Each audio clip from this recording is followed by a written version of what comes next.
Ever wondered about the man who played a crucial role in the trial and death of Jesus Christ, the most influential figure in human history? His name was Caiaphas, and he was the Jewish high priest who presided over the Sanhedrin, the supreme council of the Jews. He was the one who interrogated Jesus, accused him of blasphemy, and handed him over to the Roman governor Pontius Pilate to be crucified. But who was Caiaphas, and what motivated him to act in this way? What was his background, his beliefs, and his fate? In this video, I will explore the historical and biblical sources that reveal the story of Caiaphas and his involvement in the events that changed the world forever. Stay expectant. Caiaphas, or Joseph ben Caiaphas, was the Jewish high priest from AD 18 to 36, appointed by the Roman governor Valerius Gratus. He was a member of the Sadducees, a sect that favored cooperation with the Roman authorities and rejected some of the beliefs of the Pharisees, such as the resurrection of the dead. Little is known about his birth and childhood, but he was probably born around 14 BC and belonged to a wealthy and influential family.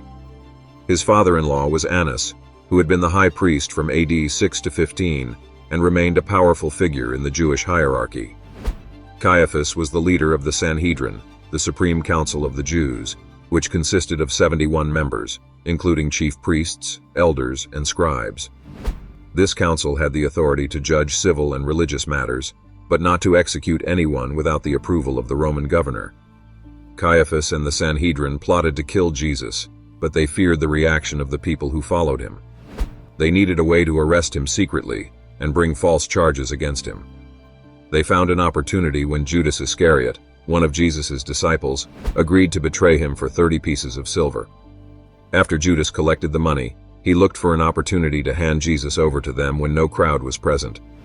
On the night of the Last Supper, Jesus predicted that one of his disciples would betray him and identified Judas as the traitor by giving him a piece of bread dipped in wine. Jesus told Judas to do what he had to do quickly, and Judas left the room to meet the soldiers and the officers of the Sanhedrin, who were armed with swords and clubs. Caiaphas unleashed an angry mob on Jesus because he saw him as a threat to the Jewish religious establishment and the Roman occupation. He feared that Jesus' popularity and claims to be the Messiah would incite a rebellion and bring down the wrath of Rome. He also considered Jesus to be a blasphemer who deserved death according to Jewish law. Caiaphas manipulated the crowd to demand Jesus' crucifixion and pressured Pilate to grant his wish. Judas led the crowd to the Garden of Gethsemane, where Jesus was praying with his disciples, and betrayed him with a kiss, a sign that he had agreed upon with the authorities. Judas's betrayal was the fulfillment of an Old Testament prophecy that said, "Even my close friend, someone I trusted, one who shared my bread, has turned against me." Psalm 41 verse 9. After Judas kissed Jesus, the soldiers and the officers arrested him and bound him. One of the disciples, Peter, tried to defend Jesus by cutting off the ear of Malchus, a servant of the high priest, but Jesus rebuked him and healed the wound. Jesus then asked the authorities why they had come to arrest him as if he were a bandit, when he had been teaching openly in the temple every day. He said that this was also the fulfillment of the scriptures that foretold his suffering. The disciples then deserted him and fled.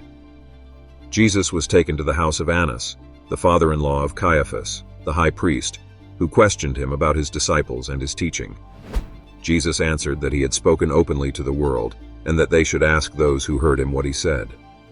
One of the officers slapped Jesus for speaking to the high priest in this way, but Jesus asked him to show what he had said wrong.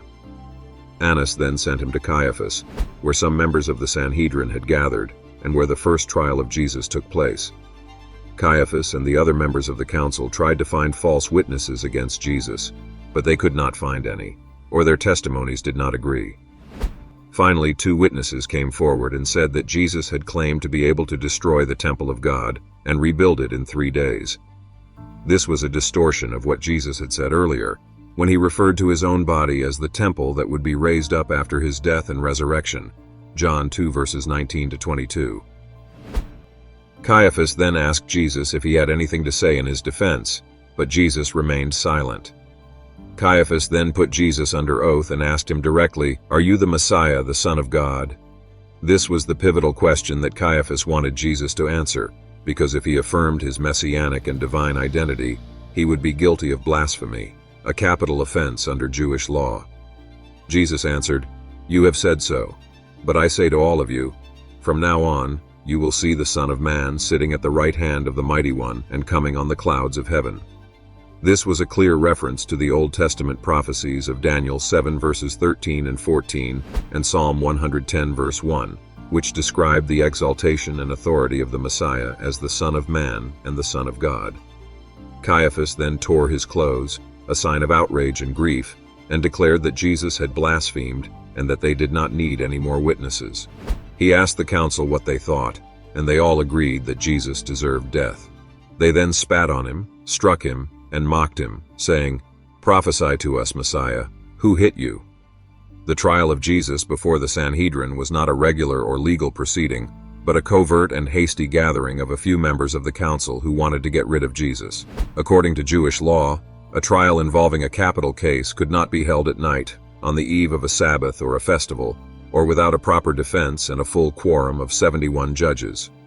The trial of Jesus violated all these rules, as it was held before dawn on the night of Passover, without any lawyer or witness for Jesus, and with only a partial and biased representation of the Sanhedrin.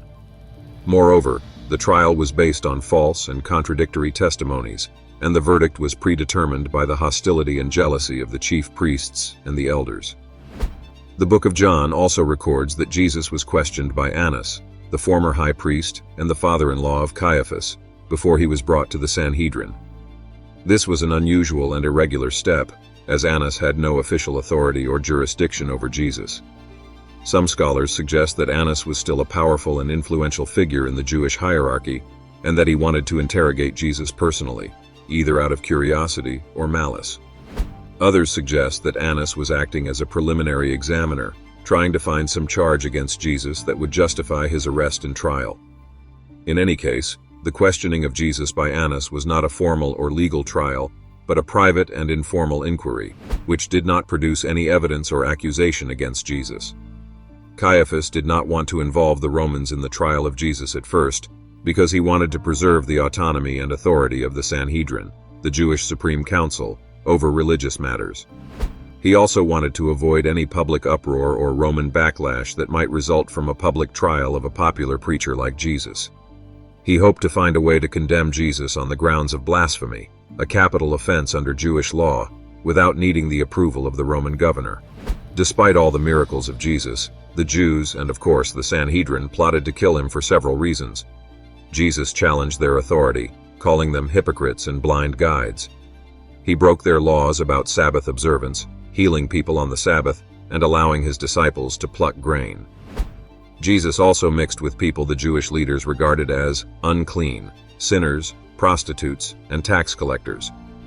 He made claims about himself that the Jewish leaders could not accept that he was the Messiah, the Son of God, and the Son of Man. Jesus performed miracles and signs that attracted many followers and threatened the status quo. He also predicted the destruction of the temple, which was the center of Jewish worship and identity. However, since Caiaphas could not execute Jesus without the consent of the Roman governor, they brought him to Pontius Pilate and accused him of claiming to be the king of the Jews, a charge of treason against Rome. Jesus' appearance before the Roman officials was marked by humiliation, torture, and mockery.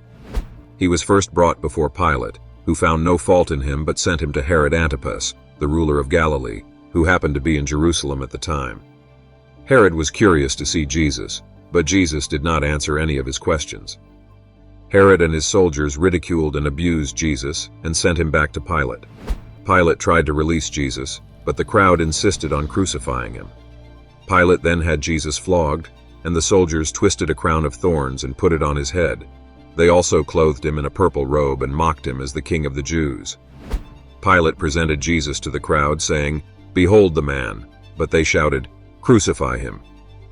Pilate then washed his hands and handed Jesus over to be crucified. The possible date of Jesus' crucifixion is a matter of debate among scholars, but the most widely accepted date is in the 1st century, apparently Friday, April 3rd, AD 33. This date is based on several factors, such as the astronomical calculations of the Jewish lunar calendar, the historical records of the Roman governors and emperors, the biblical clues about the Passover and the Sabbath, and the prophetic significance of the Jewish festivals.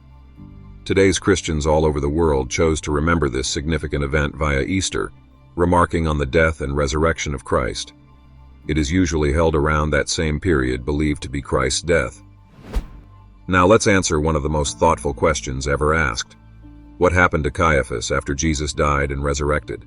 According to historical and biblical sources, Caiaphas continued to serve as the high priest for a few more years after Jesus' resurrection. He had ordered the soldiers to lie about Jesus' resurrection to keep this truth away from the Jews and the rest of the world. Caiaphas was also involved in the persecution of the early Christians, and he presided over the trial of Stephen, the first Christian martyr. He was also present at the trial of Peter and John, who were arrested for preaching the resurrection of Jesus. Caiaphas was eventually deposed from his office in AD 36 by the Roman governor Vitellius, who appointed Jonathan, the son of Ananus, as the new high priest.